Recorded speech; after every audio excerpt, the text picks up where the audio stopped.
Всем ассаламу алейкум. Сегодня у нас в гостях Бахтияр Базарбек. Можно назвать его наставником, коучем и айронменом, но я бы хотел бы, чтобы, Бахтияр, вы сами дали себе, не название, а вот реально как вам обращаться людям. Ассаламу алейкум. Алейкум салам. Рахмет за приглашение. Очень рад быть в вашем пространстве. Такое волшебное, интересное, творческое пространство. И сейчас, на данный момент жизни, я занимаюсь энергопрактиками. Изучаю биоэнергетику человека, нейрофизиологию человека и занимаюсь именно повышением человеческого тонуса. То есть, расскажу, как я к этому пришел. Но прежде, вообще, если говорить о моем бэкграунде, это и режиссура. У меня была продакшн-студия. Мы делали документальное кино, презентационные ролики, там работали в сфере B2B. Это спорт. За 5 лет более 50 спортивных наград, как в профессиональном спорте, так и в любительских каких-то участвованиях. Ironman, там, допустим, марафоны, забеги, заплывы и так далее. Это опыт в сфере торговли. Это 90-е, как раз тогда, когда это все было такое шумно, весело. Сейчас вы кто? Сейчас я больше занимаюсь изучением человеческого потенциала. Как это называется одним словом? Я не знаю, кто-то называет это энергокоуч, космоэнергет. Я вхожу в Ассоциацию народных целителей Казахстана. То есть я открыл в себе какой-то... Постепенно, по мере работы с людьми, открывается какой-то дар чувствительности, чувственности к миру. Что такое дар? Вот это что-то такое приобретенное? По сути, это навык. Это мышца, которая, по сути, экстрасенсорика, допустим, какой-то ты когда видишь какой-то, интуиция, чуйка, говорят же, да? Вот это вот то же самое, оно нарабатывается. Это не то, что что-то сверхъестественное, которым обладает определенный человек. Это то, что заложено в каждом из нас. Бахтияр, зрители, наверное, не могут понять, о чем мы говорим, но я хочу 100%. Сразу предупредить, да, Бахтияр, у Бахтияра всего лишь 5% зрения, и оно почти с рождения, да? То есть Бахтияр никогда на 100% не видел. Сейчас у него есть заключение офтальмолога, что у него 5% зрения, представляете? И суть не в том, что у него просто 5%. Он является айронменом. То есть прошел дистанцию айронмен, да? Дважды? Вот самую большую вот это 5 километров плыть. Две половинки я прошел. 2 половинки, это получается как один айронмен, да? Также Бахтияр на велосипеде с Астаны выехал во Францию. Доехал? Да, мы не просто, что один выехал. Мы об этом более подробно расскажем. 36 дней мы ехали на велосипеде. 36 дней с этим зрением ездил до Парижа. От Астаны до Парижа, да. Офигеть. И когда ты ставишь себе вот этот челлендж, не просто там что-то достичь, а вообще раскрыть вообще свой ресурс, вот этот божественный ресурс, который нам дал Всевышний, да, с рождения. Мы же не пользуемся там 90% вот этих возможностей, которые заложены в нашем человеческом теле, организме там, да, и даны нам Всевышним. Все затмевается фильтрами ума. Мы думаем, что мы вот эти... Теориями, знаниями лишними. Мы всегда стараемся где-то вот так вовне увидеть какие-то подсказки, знания, что-то. Хотя все знания здесь внутри.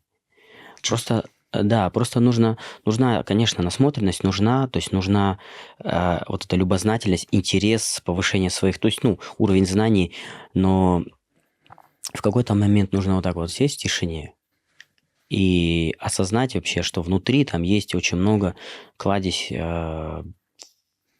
просто грандиозных знаний, которые даны так скажем, Вселенной, Всевышним, Бахтияр, жизнью самой. У тебя в одном посту написано, или даже в статусе, да, то есть ты написал, что видишь мир на 5%, но чувствуешь его на 505%. Да, так есть. Так есть? Так есть. То есть я даже сам не знаю сейчас, как 5% это для меня как 100%, потому что я никогда не видел 100% зрения. У меня не было. Вот сейчас все люди вокруг тебя, ты меня видишь? Я вижу силуэт. Силуэт, да. Контур, да. А по улице как передвигаетесь? По улице я смело передвигаюсь. Есть слуховые рецепторы, я ощущаю плотность воздуха, ногами ты ощущаешь там рельеф земли и так далее. Вот. Очень мощно развиты другие рецепторы. Если вот так закрыть глаза, посидеть, допустим, полдня, очень многое вас для себя можно услышать, почувствовать. Покушайте, попробуйте закрытыми глазами один день. Ну, то есть вот так вот, даже один прием еды. Вы ощутите новые вкусы. А полезно это? Это полезно. С закрытыми глазами? Закрытыми глазами. Вот если есть возможность, допустим, муж с женой, там, допустим, да, или ребенка попросите, чтобы, ну, обязательно сопровождающим. Целый день. Вот то, что вы делаете, там, идете на работу, или, не знаю, прогулка в горах, там, что-то, не знаю, там, повседневно. Естественно, не машину водить, но закрытыми глазами провести этот день. Но обязательно сопровождающим человеком. Чтобы приятно подстраховывал. Ну да, это для безопасности надо, конечно. И для себя очень много можно открыть. Очень много. Жизнь заиграет новыми красками, так скажем, после такого. Вы когда почувствовали этот дар в себе? Но я его, наверное, почувствовал уже в зрелом достаточно возрасте, тогда, когда я стал заниматься благотворительностью, наверное. Когда я погрузился в социальные проекты, и вот как раз вот этот наш проект «Спорт без границ» называется, это мотивационная платформа для людей с слабым зрением. То есть я сам прошедший путь инвалидности, да, то есть я вот эта позиция жалобы, иждивенчества, когда, ой, я не могу, мне там вот это вот государство пенсию должно и так далее, вот от таких вещей до авторства своей жизни, то это когда ты полностью на себя тотальную ответственность берешь за все происходящее, за свое зрение, за вот кто-то тебе там наступил на ногу или что-то там тебе кто-то что-то сделал. Полностью твоя ответственность, не он там что-то. И тогда ты обретаешь вот этот вот какой-то стержень внутри. И, естественно, мне хотелось этим поделиться с моими, как говорится, собратьями по... Ну, я не сказал бы по несчастью, наверное, какой-то... Это просто наша уникальность такая. У кого-то там, говорится, волосы светлые, кто-то там без руки, кто-то без ноги, кто-то не имеет зрения, а у кого-то там нет мозгов. Да? Мы все уникальные, как говорится. Но имеется в виду не то, что нет, он ими не пользуется, да, грубо говоря. Бывают такие, но... Прикольно. Да. Я вот помню, Баге, мы с вами проходили... были в бане. Мини-ретриты вы нам устроили. Непосредственно, я так понял, что вы занимаетесь вот групповыми ретритами, да? Есть индивидуальные практики, есть групповые практики. Групповые. Но основное на сегодняшний день, основное направление сегодня вот это, ретрит? Да, сейчас то, что меня кормит, это ретриты. И то, что людям помогает. То есть я обратную связь вот слышу, у людей после таких практик меняется. То есть, там мы высвобождаем тот энергетический потенциал. Мы сейчас глубже туда уйдем. Я хочу, чтобы вы объяснили. Но важность... Я почему вас спросил, как вас назвать, да, допустим. Я слышал такое слово «наставник». Оно подходит к вам? В том числе. Да. В том числе, да. Больше коучер, наставник, вот эти вещи, да? Это сейчас стало слишком мейнстримно, слишком заезжено, и вот... Энергопрактик лучше, да? Нет, можно и наставник, просто чтобы это было не стереотипно и не заезжено, потому что наставников много. Сейчас любой, кто так книжку прочитал, уже считает себя наставником. То, что вы делаете... Я считаю, что человек только своим бэкграундом, если у него есть на что опереться, вот если он сам прошел вот эти все вещи, осознал, понял, прожил это все, вот такой человек может называть себя наставником. Сейчас же ходит такое мнение, что типа в мире сегодня вообще там у человека там две вещи, да, там важны. То есть это первое быть в ресурсе, второе это комьюнити, да, на сегодняшний день. То есть у бизнесменов они больше акцентируются на этом. И вот вы помогаете людям, бизнесменам, другим людям без разницы. То есть быть в ресурсе также? Условно, да. Что входит в ретрит? Вообще само слово откуда появилось? Ретрит – это практика уединения. Это уединение, это выход из социальной реальности, из той вот операционки, беготни, вот этой рутины, в которой мы повседневно находимся. Чаще это происходит на природе, в какую-то локацию, где ты находишься наедине со своими мыслями, со своими чувствами. И там мы именно погружаемся вот именно вот в эту... В транс? В тонкую... Ну, это не транс, то есть я не использую какие-то трансовые, гипнотические, там, сейчас вот модно на айваску, там, грибы какие-то кушать. Я это все не приветствую. Почему? Потому что человек должен сам осознанно прийти к этому, то есть и погрузиться на ту глубину, на которую сейчас ему нужно. И ощутить те инсайты, познать те инсайты, которые ему сейчас на данное время нужны. И там, то есть путем вот осознанного взаимодействия с собой, с внутренними своими вот состояниями. То есть я чувствую себя сейчас вот так. Вот здесь вот в груди, допустим, какие-то... Вот у меня иногда бывает тяжело дышать, допустим, человек говорит. А что это? Что это за энергия? Потому что все в мире состоит из энергии, и мы сами, то есть можно как сказать, сгусток энергии, да, если уже ходить в физику.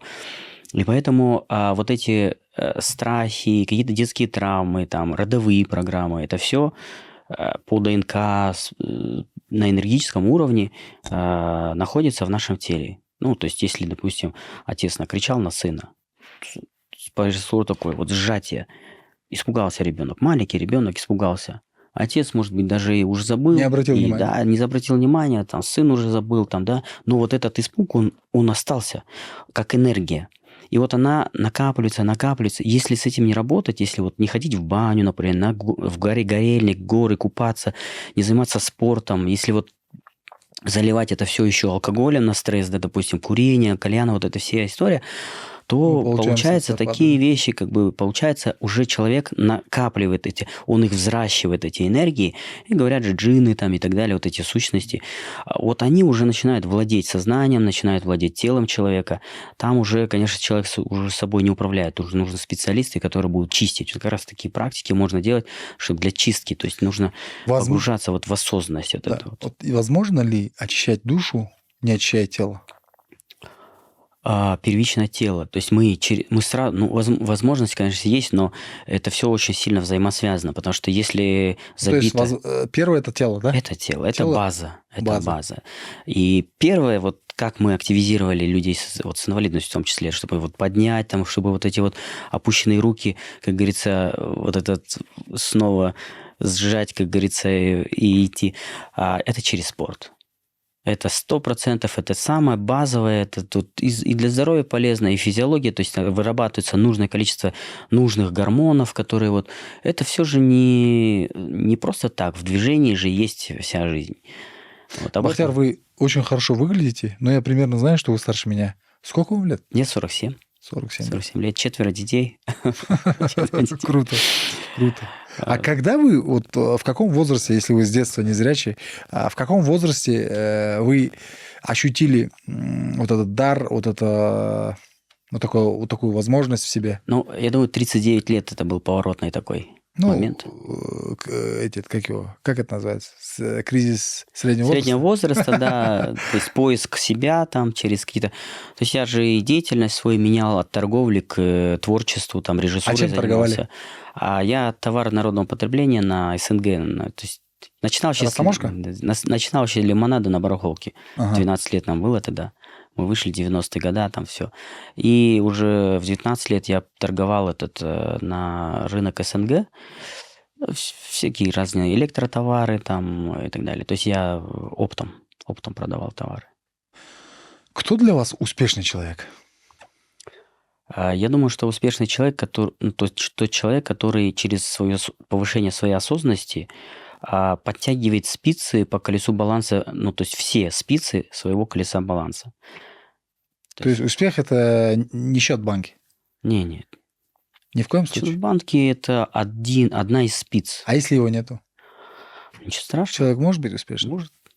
Может. Ну, именно в чем это проявляется? Если он не убегает то есть бывают люди такие, я духовный, деньги не для меня, там вот. Да. Это, конечно, тоже не та история. Не про успех, да? Не про успех, да. Потому что, как говорится, Вселенная, Всевышний не хочет, чтобы мы были бедными. То есть здесь это все нужно в балансе. Но когда мы заигрываемся в какую-то историю, в духовность, либо там, в деньги, или там в спорт в том числе, тогда происходит перекос. давайте, раз Одна спица вот так натянута, остальные все болтаются. не все, наверное, я сам только как бы в ближайшие там 3-5 лет узнал про колесо баланса. Надо рассказать про это коротко.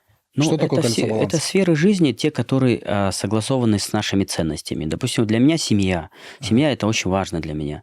То есть у меня, я 16 лет в союзе семейном, мы проходили тоже разные кризисные моменты и так далее. Проще, конечно, вот сейчас многие там ключи на стол, убежали, ушли, я там пойду в другое место. Да, сдаться. Я пойду там... Помоложе нашел и ушел, да? Это уже, да, такое. Но когда ты с человеком проходишь эту историю под названием вы друг друга учите, коучите, да, то есть там, у меня жена, она более такая дипломатичная, мягкая, творческая, она никому не сможет сказать «нет», да, а я такой жесткий был достаточно. Вот в какой-то момент жизнь меня научила вот этой жесткости. Я такой обиделся на мир, грубо говоря, такой сжал кулаки, я сейчас вам всем докажу, пошел через вот это все преодоление, как сейчас многие делают. Тоже не самый красивый такой сам путь. Он имеет место быть, но это не самый такой приятный, так скажем, путь. И вот через нее я пришел к более такому гармоничному, спокойному состоянию. А она усилила свои скиллы в плане, как сказать, своих границ, там где-то уже кому-то может отказать, допустим, или то есть какие-то свои вещи, желания. Потянули друг друга, да? Да, то есть мы усилили вот так вот усилили, мы сбалансировали, то есть вот это мягкое, твердое, мы вот так сбалансировали. Первое – это семья. Сейчас. Колесе баланса. Да. Второе? Здоровье. Здоровье, естественно. Третье? Это карьера. Карьера. Это что еще должно про деньги и так баланса? далее. Это духовность. Четвертое. Да. И вот твое предназначение, то есть общественная миссия. Миссия, то есть социализация. То есть потому что здесь все социуме, мы пришли сюда служить миру, людям. Правильно. 5. Кто-то 16 даже находит. То есть, в принципе, базово. Основа, база. Базово, да. Друзья, что говорит наш сегодняшний гость Бахтияр Базарбек? Он говорит, что, для тех, кто, возможно, не понял, я надеюсь, что все поняли, у человека, который хочет достичь успеха, не только там, допустим, в деньгах, не только в мирском, да, как говорится, но и во многих таких других направлениях, должно быть колесо баланса, где пропорционально он должен уделять время как семье, так и работе, так и миссии своей, служению обществу, Богу и так далее, так и здоровью. Да, там. И 5 мы насчитали. Обратите на это внимание. Если не знаете про колесо баланса, почитайте в Гугле. Это очень важно. На сегодняшний день это прям очень важно. И тогда, если человек развивается всесторонне и делает, во всех направлениях усиливается, это только ему поможет. Тут важно еще понять, какие у меня глубинные ценности. Просто есть люди, для которых семья она не представляет семьи. То есть он может быть в одиночестве, то есть он может быть одиночкой, но он построил там великую компанию, он пошел через одиночество не приносит ни плодов, ни цветов. Вопрос, видите, мы же, как бы говорится, со своего фильтра судим. То есть есть люди, допустим, мать Тереза. Все книги Стив Джобса говорят о том, что он очень раскаивался в конце. Конечно, да. Но, допустим, Махатма Ганди, он больше пошел там в общественно-политические какие-то моменты, семье мало времени уделял. Мать Тереза, допустим, у нее вообще семьи не было, да, то есть там... к примеру, есть люди, миссионеры, например, там, да, миссионеры, которые могут, но это осознанно должно. Не так, что типа я не хочу там и так далее. То есть нужно заглянуть себе туда вглубь, посмотреть на самом деле, какие у меня там сильные стороны, какие у меня глубинные свои ценности. Для кого-то не имеет большой ценности, например, деньги или признание. Он готов быть на вторых позициях, но он сильнейший человек. Сильнейший человек. Для кого-то важен путь лидера. То есть нужно там не подсматривать, что все должны быть вот такими, а как-то все-таки выстраивать свою стратегию согласно своим глубинным ценностям. Бахтияр, мы состоим в одном клубе, кстати, бизнес-клуб «Шанграх», очень крутой клуб. Всем ребятам из бизнес-клуба «Шанграх», ассаламу алейкум. Пламенный привет с нашего подкаста «Харабала шоу». Знаешь, ты часто пишешь в чате, где у нас мероприятие, зовешь можно на ты, да, Бахтияр? Да, конечно. Я извиняюсь, что на ты, просто мы с тобой привыкли, ты старший, за это говорю. А так мы Ты часто пишешь про то, что там начинаются походы, там начинаются они в 6 часов. И я помню, в одном из рассказов ты рассказывал, сколько вообще у нас пиков, сколько ты покорил в Алмате. Расскажи про это. Ну, я сейчас поставил Ну, себе естественно, цель. зачем тебе это? 15 горных вершин на Алатау, это в рамках там проекта аутдор-центра, они объявили такой, ну, в рамках развития вот этого А их сколько туризма. вообще? Ну, их очень много. Больше Очень. 15? Да, конечно, там Вот столько ты вершин. только обозначил для себя 15 пока, да? Да, просто они есть в списке вот этого проекта. Ага. Я решил, то есть там есть золотой уровень 5 вершин, серебряный уровень 5 вершин и бронзовый уровень 5 вершин. Ничего себе, Вот там у меня, по уровням, да? Да, там по уровням, начиная от таких более лайтовых. Допустим, большой Алматинский пик, он в бронзовый уровень входит, допустим. А пик Нур-Султана, к примеру, он входит в золотой уровень. Там уже нужно с обвязками, с веревками идти, обязательно с подстраховкой и так далее. А пик Талгара? Ну, пик Талгара это тоже Золотой золотой, уровень, да. Туда это он Просто так не отдельным таким стоит этим пунктом, он почти 5000-ник же. Те остальные все 4000-ники, 3000-ники есть там. А пик Талгара, ну, я на следующий год, я думаю, что... Ну, есть у меня в целях. У нас на сегодняшний день обозначены на карте 15 пиков, да? Из них ты побывал на скольких? На 11. На 11, осталось 4. Я, кстати, если ты в пик Талгара пойдешь, обязательно скажи мне, пожалуйста. Всё. Это же лето надо делать, да? Я так понял, когда снега нет, да? Ну, наверное, Желательно. уже летом, да. Да, и если вдруг ты пойдешь, обязательно меня курсни, потому что я обязательно схожу, я себе Это цель где-то на 5 дней надо. Ну, что Это поделаешь. То есть там просто подход сам еще достаточно. Вот как раз-таки там мы с тобой ретриты проведем. Все. Я сейчас, мы дольше поговорим про ретрит. Я видел это состояние людей, которые были у Бахтияра. Это было неописуемо. Я видел, как люди кричали, люди стояли на гвоздях, люди уединялись и менялись. Прям на глазах. Вот помню, что 3 дня, да, это у тебя проходит? Да, 3 дня. Ретрит. Вы заходите без телефона, в горы, без телефонов. Без телефона, без сигарет, без алкоголя, на правильном питании. Все происходит. Мы много разговариваем там, потом уединяемся. Там практика випассана есть, когда ты ни с кем не говоришь какое-то время. Практика вот как раз темного ретрита, это вот с закрытыми глазами ты находишься какое-то время. Вот. Сколько времени? Разные группы по-разному. Ну, самое минимальное. Ну, минимально там 20 минут, максимально? Максимально можно и день просидеть. Завязав глаза, закрытыми глазами. Закрытыми глазами. Да. Появляется чувствительность к своему тонкому телу. То есть мы же только физическое тело наблюдаем. А у нас есть еще тонкое тело свое. Откуда такой термин? Ну, Или это твой термин? Нет, это уже наука. Все. В энергопрактике такое есть, изучает, да, конечно. То есть тонкое тело. Тонкое тело, да. Ну, круто, я просто, чтобы люди понимали, о чем мы говорим. Тонкое тело это вот по сути... Душа. Это, да, может сказать, душа или там энергия. Просто там на самом деле их там 7 слоев может быть тела. То есть там эфирное тело, наша аура, там кто-то ее видит, ауру человека, например, да. Ну, энергетику человека вот вокруг нас, допустим, там вот она вот. Что ты сейчас видишь в этой комнате? Я не вижу, ну, как вот, допустим, есть вот ясновидящие, допустим, они видят. Нет, какую энергетику ты ощущаешь? Сейчас?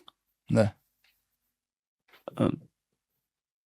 Ну, такую есть и динамика, есть и такое вот какое-то спокойствие. Релакс. Да. Но оно такое в балансе такое. И динамика такая вот есть вот прям. Это спорт. Да. Это спорт. Вообще в спорте, мы, кстати, сейчас с тобой поговорим, вот как раз-таки следующий вопрос мой интересный был. Что означает вообще спорт в твоей жизни? И давай вот как раз-таки расскажем про Ironman и про твои подвиги до Франции. Вот что означает спорт в твоей жизни? Ну, спорт – это базовая практика любви к себе. То есть вот можно сказать так, что без спорта, вот без физической активности, без напряжения тела нет жизни? Ну, вот постоянно на расслабоне сидеть. Она есть, но она некачественная. Некачественная. Ну, да. Имеется в виду той жизни, которую мы хотим, так же? Ну, каждый разный хочет жить. Не-не, ну вот мы с тобой, да? Мы же с тобой хотим постоянно двигаться, постоянно быть в тонусе, постоянно для меня, да. То есть спорт – это... не походил там в горы куда-то, ничего-то не поделал, не походил 10 тысяч шагов. Это не обязательно там прям спорт, это прям каждый день зал, там, тягать гири и так далее. Просто гимнастика – это спорт. Да, то есть любая активность, которая заставляет тело двигаться. Активный образ жизни, образно. Так же? Горы ходить, пробежался по утру что-то там, допустим. Самый минимальный подъем горы в километрах. Ну, в смысле, как практика? Ну, вот какой у тебя был? Самый минимальный? Да, ну там 5 километров, 10 километров. Ну, не знаю, вот мы на Горельник ходим, там, допустим. Ну, Горельник там, с Медео? Да, Или с города? Медео. С Медео? Да. 6 там, километров. я не знаю сколько. 6 километров. Наверное. До Чембулака 8 километров. Вот такие, да? Ну, в принципе, для обыденного человека это нагрузка, это хорошая да, то есть нагрузка. по лестнице поднялся чуть-чуть, а у меня вот на лестнице, допустим, 6:47 результат я пробежал, ну, бегал. Ага. 39 лет у меня 6:47 был. Потом я зимой, вот в этом году, в этом году зимой, думаю, сколько лет, ну, сколько уже, 8 лет прошло, думаю, как я вообще вот 7:20, что ли, или 7? 7:07. 20 секунд разницы. И там я бежал летом на пике своей формы, когда вот мы как в веломарафон готовились, Астана-Париж. А здесь я бежал без подготовки, не тренированный, как бы такой, еще зимой. Я думаю, в принципе, много не этот самый... Откуда появилась идея веломарафона до Парижа доехать? Вообще, я говорил, когда мы... Я занимался вот бизнесом, у меня продакшн-студия своя, я еще и режиссер с международными наградами. Есть в Италии награды за документальные репортажи.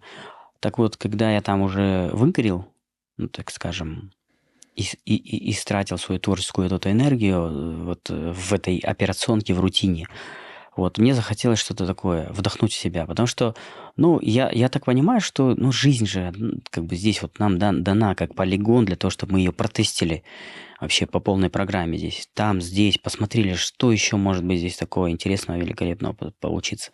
И вот занялся социальным проектом своим, и основная идея была тогда, когда я играл в шахматы на республиканских соревнованиях. И расставили фигуры, у меня пешки не хватает. Я говорю, у меня пешки нет. Он говорит, сейчас кто-нибудь срубит, и мы поставим. И я думаю, в смысле? Это республиканские соревнования. Одной пешки не хватает. А люди играют там в пальто, сидят там, ну, февраль месяц, холодно в помещении. Света мало, ну ладно, для незрячих, может, решили, что свет не нужен, да? Это вот среди незрячих соревнования были по шахматам республиканские. Люди приехали там с 16 городов, грубо говоря, там все. И пешки не хватает. Куда, где вот это Минспорта, там, куда, что вообще, что происходит? И у меня стало вот это вот, вопросов много появилось. Ну, то есть, и здесь я сначала такой прям на этом, а потом, а что я сейчас могу, вот я лично сейчас могу, вот прям сейчас что я могу сделать? И у меня возразилась идея, вот инвентарь каждому участнику, чтобы свой инвентарь имел. Вот здесь сразу. Хочу обратить внимание. То есть ты сперва хотел пожаловаться на мир, да? Типа, ну, почему претензии, это... Да, претензии. А потом ты решил, почему я сам это не сделаю, да? Да. Ну, круто. Да. Кстати, вот это мнение, вот это не мнение, а вот эта позиция, она мне нравится. Ну, не хватает многим. Это о том, что вот ты когда на себя ответственность берешь, потому что ты тоже часть вот этого общества, ну, ты создаешь вот этот вайб, так скажем, вокруг себя. И я говорю, а что я могу сделать? И вот когда я этот вопрос задал, там в этом же соревновании мы нашли я думал, сейчас надо в Китай куда-то ехать, заказывать, где-то в России там ждать. А оказывается, там у нас наш же там, как говорится, собрат, он занимается специализированной доски, которые для незрячих там специальные они.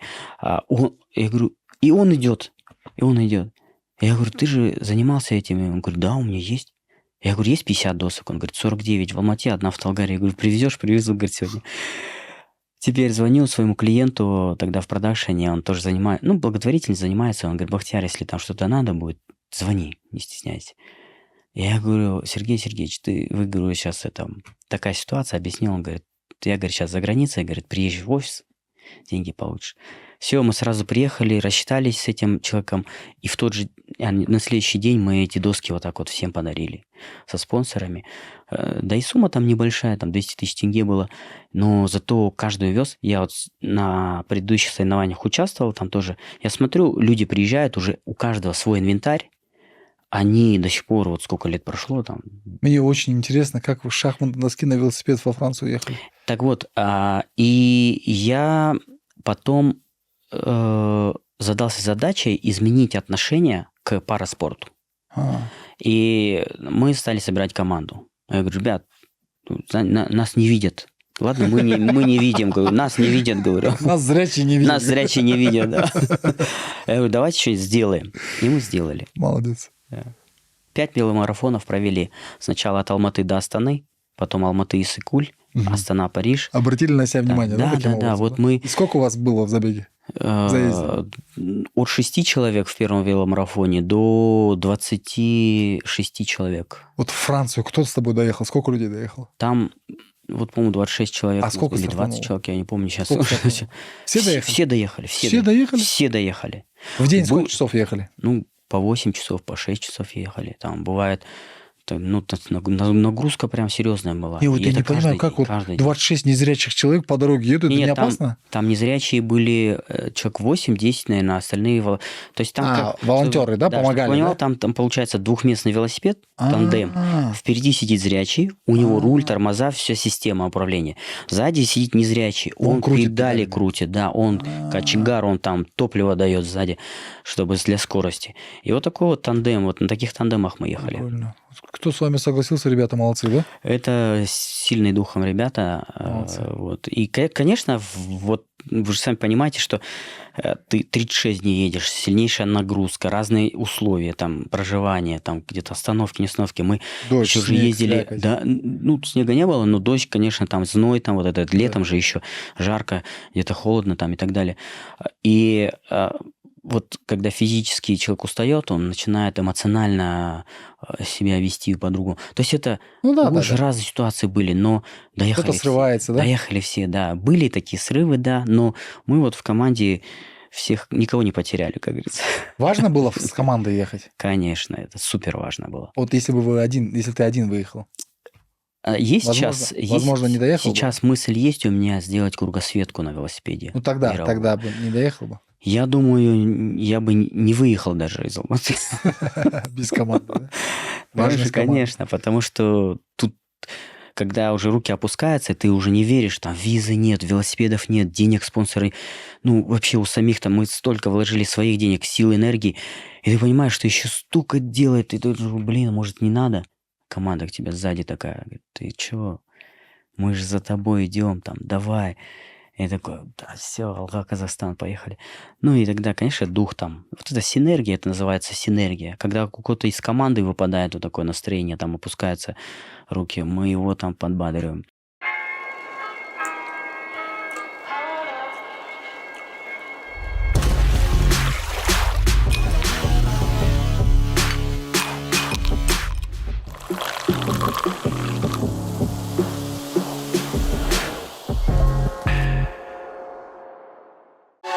Друзья, наша команда создает уникальный контент в рамках нашего промоушена. У нас происходит здесь интервью, снимаются подкасты, монтируется много-много видеоконтента. И видя, как многие из вас, которые посмотрели это видео, являются не подписчиками нашими, мы, конечно, хотим попросить вас, подпишитесь. Для вас это 5 секунд времени, даже можно сказать секунда. Но для нашей команды это очень большая награда от вас. Так что не жалейте комментариев, лайков и подписок. Ждем вас. Дарлин. Будь чемпионом в бизнесе. Доверь рутину Дарлин. Доехали вы до Франции. Кто вас там встретил? Ну, мы заручились поддержкой МИДа. И через нашего МИДа, да, нашего МИДа, и через посольские службы мы в каждой стране проводили конференции, мы проводили презентации, мы ехали с миссией. То есть это не было просто по катушке, там незрячие что-то там собрались. У нас была, то есть идея. Послы, да? Да, послы своей миссии. Мы вот так вот, такой шлейф создали позитивных изменений. Вообще, на самом деле, мы большой резонанс общественный вызвали, в хорошем смысле слова, в том числе и на государство, повлияли на параспорт, в том числе потом открыли федерацию велоспорта, ну, то есть тандемного спорта, передали ее в федерацию национального спорта. Сейчас наши ребята на профессиональных соревнованиях уже к Паралимпиаде готовятся. Какой год это был? Это 16-го мы начали, я там до 20-го года мы открыли федерацию, потом я это все передал, и сейчас она работает до сих пор, то есть ребята работают. Я уже ушел больше вот в духовной практике, в работу с менторингом, коучингом. Там, вот. То есть я потому что умею мотивировать людей, то есть я умею видеть их точки роста, я умею надавить на ту именно самую точку, которая с точки зрения энергии, с точки зрения ментального плана, с точки зрения тела, я знаю, куда с человеком как поработать, чтобы он через слезы, через боль, а может быть через счастье, через радость пришел к быстрым, самым кратчайшим путем к своей точке роста, услышал себя. Круто.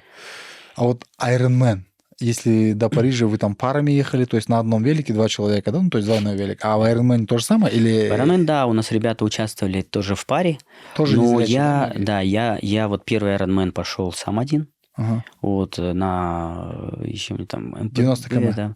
Да, то есть горный велосипед. Я МТБ вообще не подготовленный, я просто вот взял, как бы у меня такой велосипед был там, я на нем поехал. Он такой гибридный.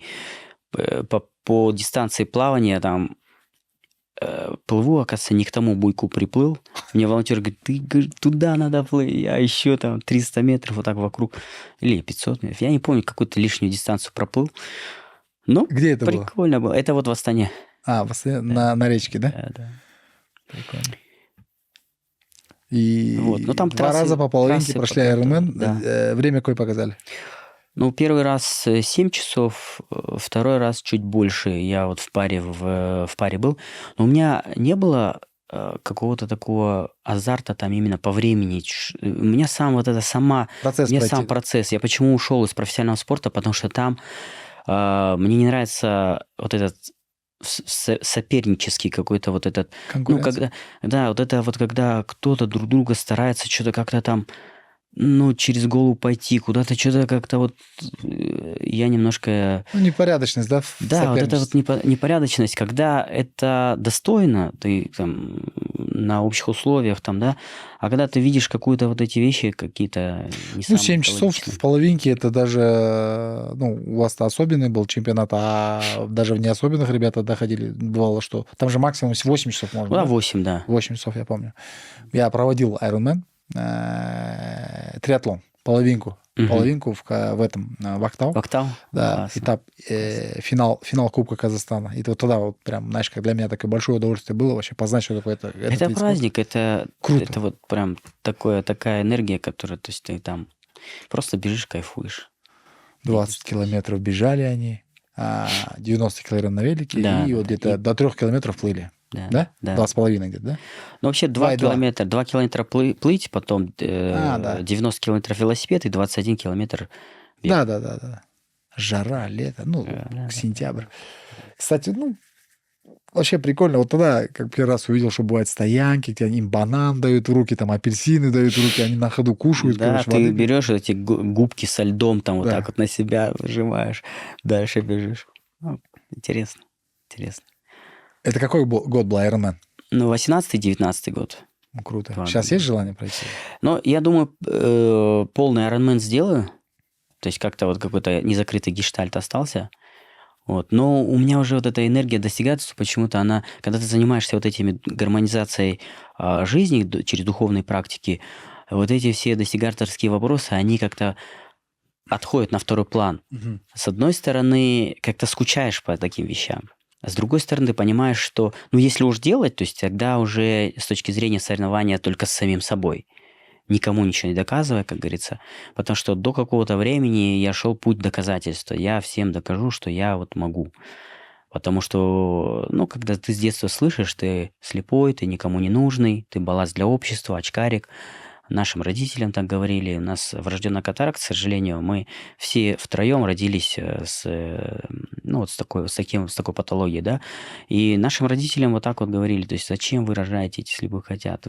Всем троим, это все твои братья? Мой брат и сестренка, да. Все Мы с таким диагнозом? Да, мы У втроем. всех 5% зрения? У брата 10, сестренки где-то тоже там 10-15%. Вот. Но они в очках, да? Да, брат сейчас занимается бизнесом, сестренка занимается реабилитацией. У нее там 3 высших образования, куда-то доктор, что-то куда-то уже в науку пошла, там занимается реабилитацией людей. Все состоялись, да? Все состоялись. 3 детей воспитывают. Все, у всех все хорошо. Вы можете себя назвать мусульманином? С точки зрения именно общепринятых вот именно не канонов. А вот углубленно. Как правоверный мусульманин? Я не совершаю намаз 5-кратный. Нет, я вот с точки зрения верите Богу? Конечно. Насколько? Было бы, наверное, как-то по меньшей мере, непонятно, или нелогично не верить, потому что когда ты наблюдаешь такую историю, как за 9 месяцев формируется полностью биологическое тело от головы до ног со всеми вот этими структурами, тканями, костной тканью, там, кровеносными сосудами, глаза, там, один глаз только чего там стоит, сложнейший орган, да, зрачок, там, сетчатка, там, такие все, это просто какое-то, не знаю, чудом не назовешь даже, это просто, и как?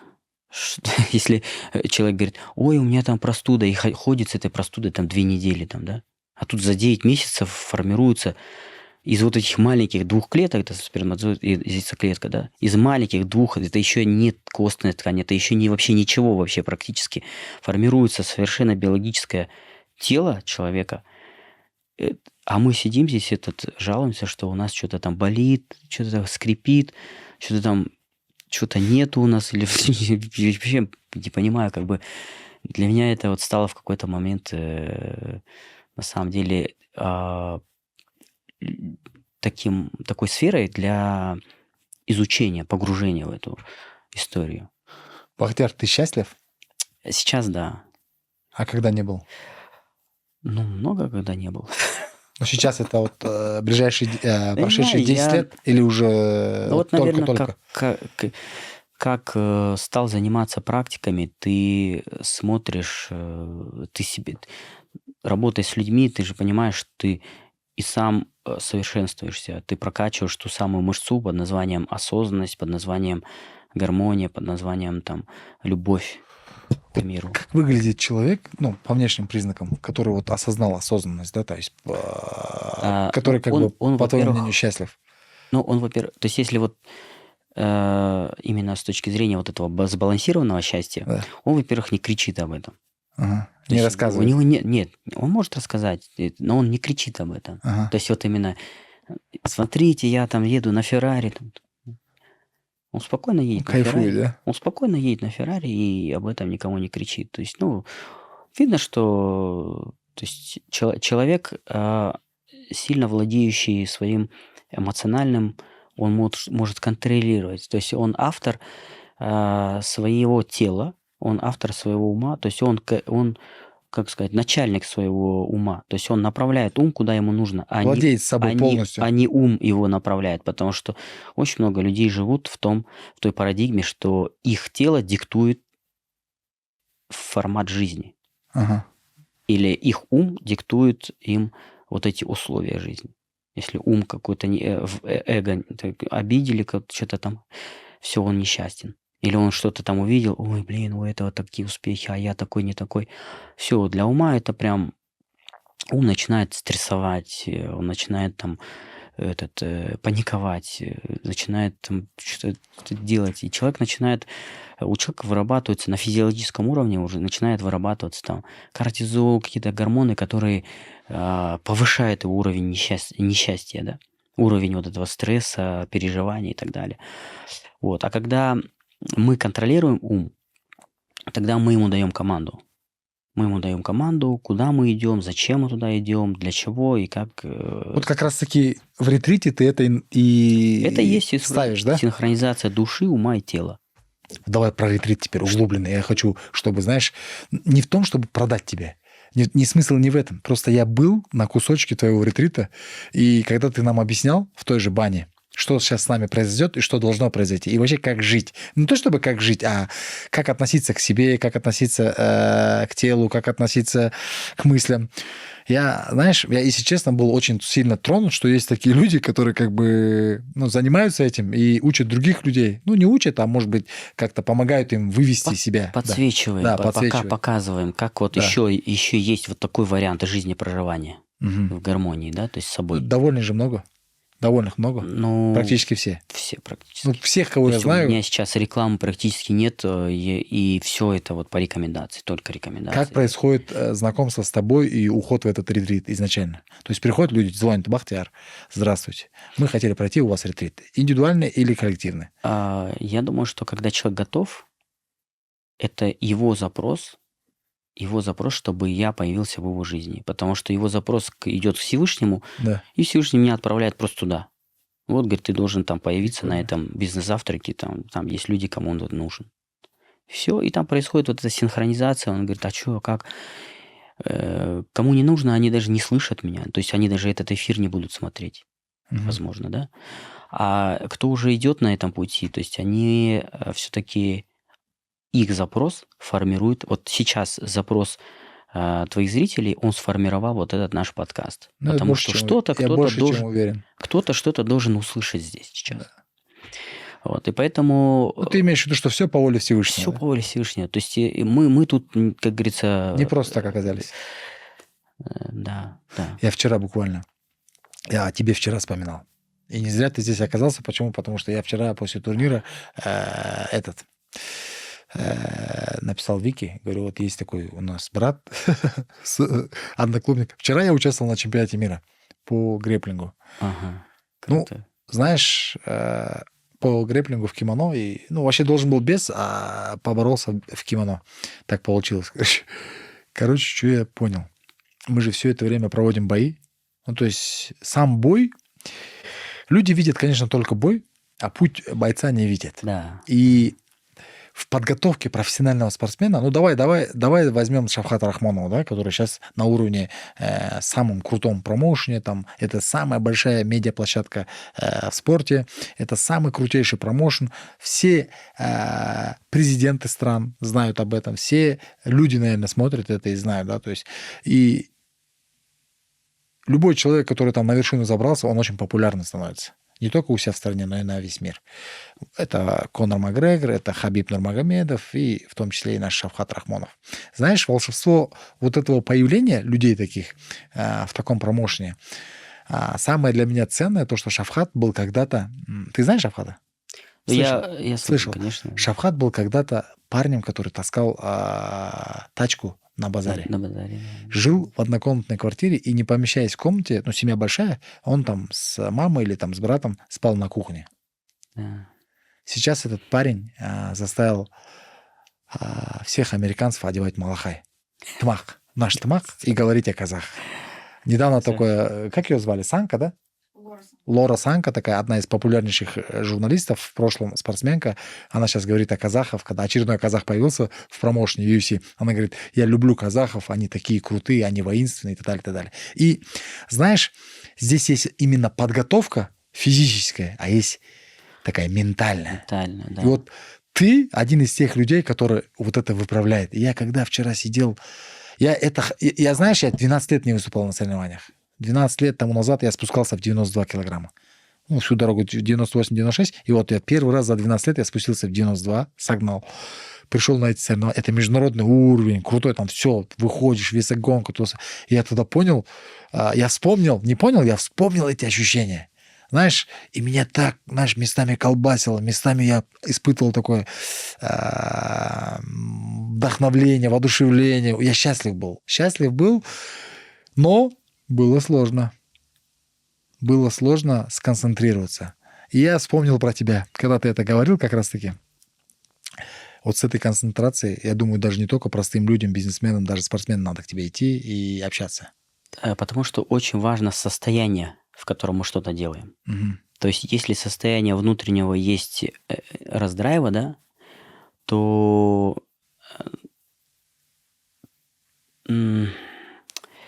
человек совершает ошибки. Вот вроде бы казалось, техника, все четко, он владеет все, да, но делает ошибки. Почему? Потому что нету вот этого мирный воин, когда, да, где ты в этом моменте, когда ты сейчас, да, вот именно нету вот этой синхронизации здесь сейчас, вот этого полного внутреннего вот этого, куда-то улетает человек, то есть в сознании, в уме, там что-то, какие-то семейные проблемы, что-то еще, вот нету вот этого, там, с женой поругался, поэтому вот это состояние выровнять, почистить вот эту свою энергетику, да, там, и, к примеру, если даже есть агрессия какая-то, ее прям направить в нужное русло на энергию созидания. Вот в этом смысле классно будет. В этом смысле это прям то, что нужно. То есть спортсменам полезно будет к тебе прийти? 100%. Вы вспомните, конечно, вот помните даже это «Легенда 17», да, вот фильм, основанный на реальных событиях. То есть там внутреннее состояние... Да, вот когда он его внутреннее состояние раздраивал, он там все... Посыпался. Посыпался, да. Посыпался. Футболисты, да, вот смотрите, то есть как только в семье начинают какие-то проблемы быть, все, человек уже начинает делать ошибки в спорте, в профессиональном. Поэтому нужна синхронизация ума, души и тела, чтобы они, как лебедь, рак и щука, не растаскивали человека на разные части. Очень Ум важно. говорит, что я хочу там туда пойти за миллионами. Душа говорит, я просто чувствую себя здесь, на этом ринге, просто вот это мое. А тело, допустим, ну, то есть телом... То есть нужно так, чтобы... Тело вот после Коляна еще не восстановилось. Да, тело. Сейчас, кстати, Дамиру говорю. Вот, казалось бы, где там взаимосвязь, да, там Игорь Шин вот с нашего клуба, да, он говорит, я хочу сделать какой-то прорыв в деньгах. Я говорю, брось курить. Он говорит, где взаимосвязь? Я говорю, вот я тебе сейчас точно вот так вот прям... Это он после твоего совета? Он же вытащил видео, что он бросает курить. Да. Мы его в бане почистил, когда он... Бросил сейчас он? Да, бросил. Он бросил, он стал ходить, он стал повышать энергетический тонус, он сейчас выглядит лучше. И вот вследствие вот этого его, значит, вызова или как бы решения, ему предложили стать там амбассадором клиники, которая занимается с зависимостями, то есть работать с зависимостью человека, да? То есть вот я говорю, где... Он говорит, я не пойму, где связь. Я говорю, ты ее поймешь в процессе. А Дамиру тоже говорю, кальян тебе надо бросать, колу надо пить. Все, если хочешь... Ну, да, он там сидит, 5 бутылок колы пьет. Дамир, это тебе месседж. Дамир, салам алейкум.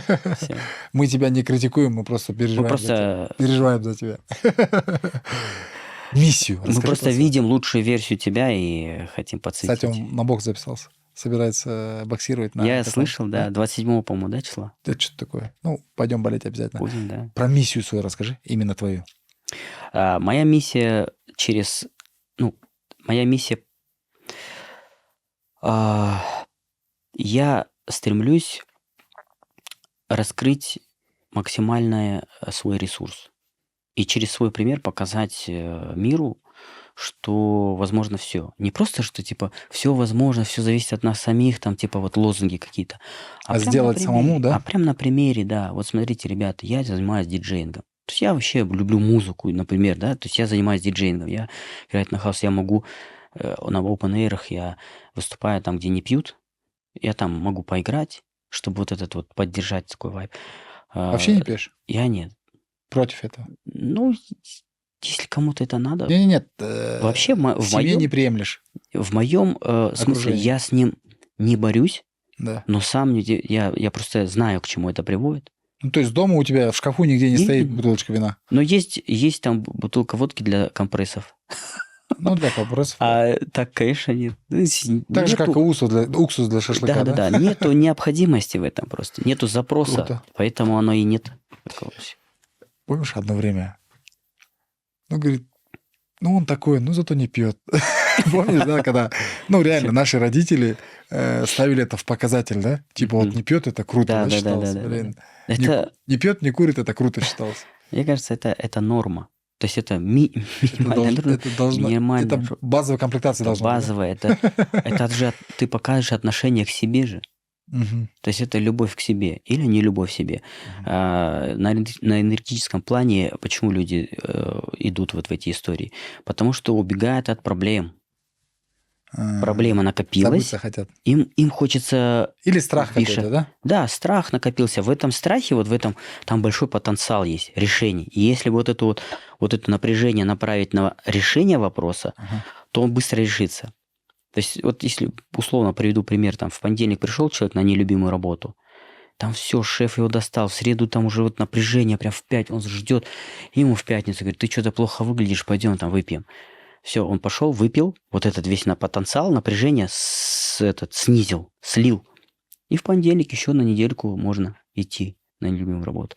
А если бы вот этот потенциал направить на решение задачи, то можно было там переговорить с шефом, что-то сделать, где-то это. Ну, то есть исправить эту ситуацию самому. Поэтому, когда у человека есть депрессия, какой-то стресс, его прям надо... Это звоночек для того, чтобы решить какой-то вопрос. Вот есть... Вот накопив... А люди любят убегать. Я пошел покурил, легче стало. Вопрос-то не решился. Да, правильно. И ждать там послезавтра, что он сам по себе решится, да? Это, мне кажется, ну давай, не так, это как бы, это не для сильных, да?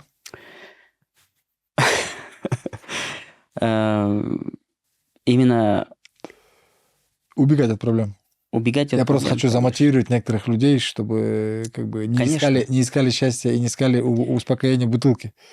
Да, Много же таких. это уход от проблемы. Уход от проблем. Это уход от проблемы. И чаще всего люди уходят, потому что не понимают вот этой взаимосвязи, не изучают вот этот момент, не изучают вот эту биоэнергию, как работает наше тело, что это, что такое энергия, что такое тонкое тело, что это сознание, подсознание, как оно работает. Вот все вещи надо интересоваться. Тогда можно раскрыть настолько ресурсы, да, то есть человеческие. То есть ты можешь это и в профессиональной сфере проявить. Мы с тобой, Бахтияр, мы когда-нибудь с тобой пройдем ретрит, я надеюсь, и мы это запишем. Запишем, знаешь, ну не будем показывать все, конечно. Почему? Потому что я понял, что там есть моменты, которые как бы уединение должно быть у человека. Да? Но мы покажем процесс, как это происходит. Да. И я думаю, это важно будет для людей увидеть. Но я понял, что с тобой сейчас разговариваю, и нам ни часа, ни два, ни три, нам даже дня не хватит, чтобы это все описать, рассказать. Да, Но да. мы это покажем в будущем. Я хочу, чтобы сейчас мы уже, прикинь, час просидели. Представляешь? Да. Я сам в шоке. Самое Да? время так летит, да. Час пролетел. Я просто, знаешь, что хочу? Чтобы ты на базовом уровне, вот сейчас там, да, возможно, там несколько людей тебя смотрят, которые вообще не понимают, о чем мы говорим. И простыми словами, что нужно человеку на базовом уровне для начала? Для начала, то есть если человек только вот... то есть есть определенный уровень сознания же, да, то есть на базовом уровне это заниматься своим телом, слышать его, чувствовать его, да. А если тело, значит, после там какой-то еды болит, там желудок или что-то еще, значит, надо прислушаться к этому. Вот это интуитивное питание. Плюс физическая активность, спорт – это базовый уровень. Вторая – это уметь получать удовольствие от жизни. То есть уметь покричать возле реки или, не знаю, там, пообниматься с друзьями, там, сходить в баню. То есть вот кайфовать уметь от жизни. Вот баня насколько важна? Очищение? Это же как душ. То есть люди думают, что типа вот я занимаюсь там бизнес, что-то инструменты, пошел там MBA закончил. Это же ты прокачиваешь свою мышцу знаний, да, ума. Но баня это для души, для тела. Это, как говорится, как зубы почистить, не знаю. То есть обязательно. Такая вещь, да, раз в неделю. Хотя бы, просто вот в 2 по мне, баня это, знаешь, как бы такой восстановительный.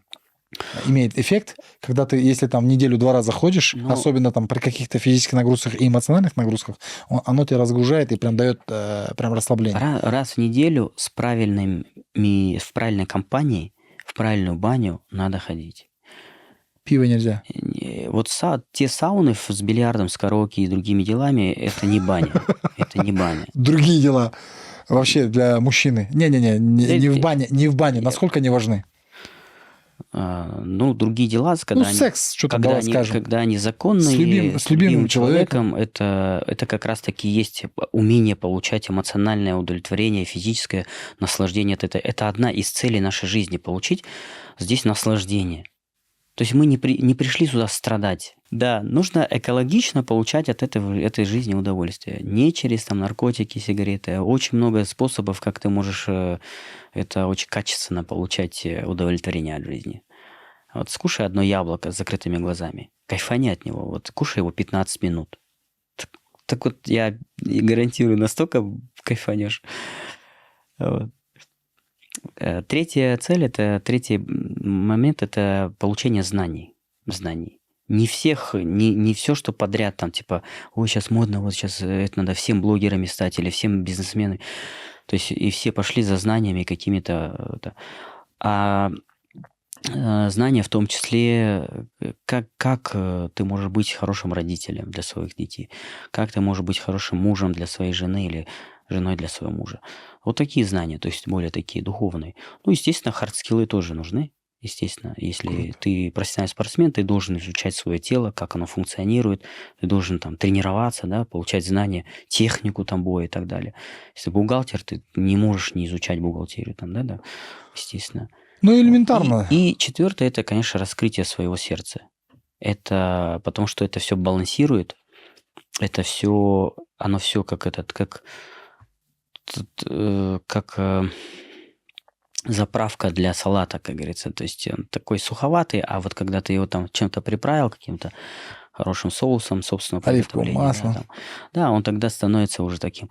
Вот это сердечный энергоцентр, это вот о любви, и это не вот эта физическая любовь к своему партнеру даже, а это о любви вообще к миру, через принятие себя. То есть вот любовь сначала к себе ты развиваешь, этот свет внутренний, потом ты его можешь уже давать миру. Если этого любви в сердце нету, то все, что бы мы там ни сделали, какие бы мы баснословные деньги ни заработали, какими бы чемпионами ни стали, оно как бездонная бочка, все будет мало, все будет недостаточно, все будет еще надо и так далее. Круто, очень. Это последнее? Но это база. Вот база, 4 базы. Запомнили, друзья? Если не запомнили, пересмотрите обязательно.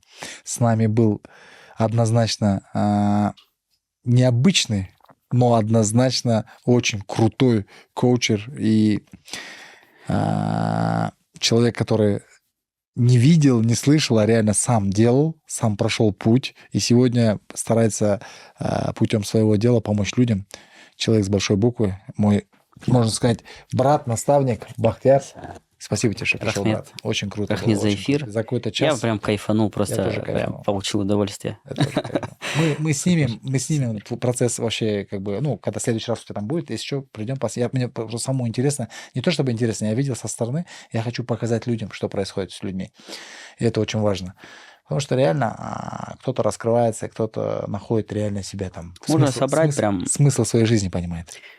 Да, это просто, когда ты объясняешь, это все равно не понятно. Да. Надо пройти, посмотреть. Я это понял, да. Да, практики, они не противоречат каким-то религиозным нормам. Нет, это все экологично, все.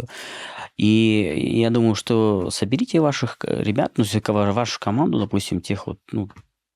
Да. В этой синергии. В эк-отеле замутим. Можно. Все, рахмет тебе, брат, что пришел. Все. Рахмет.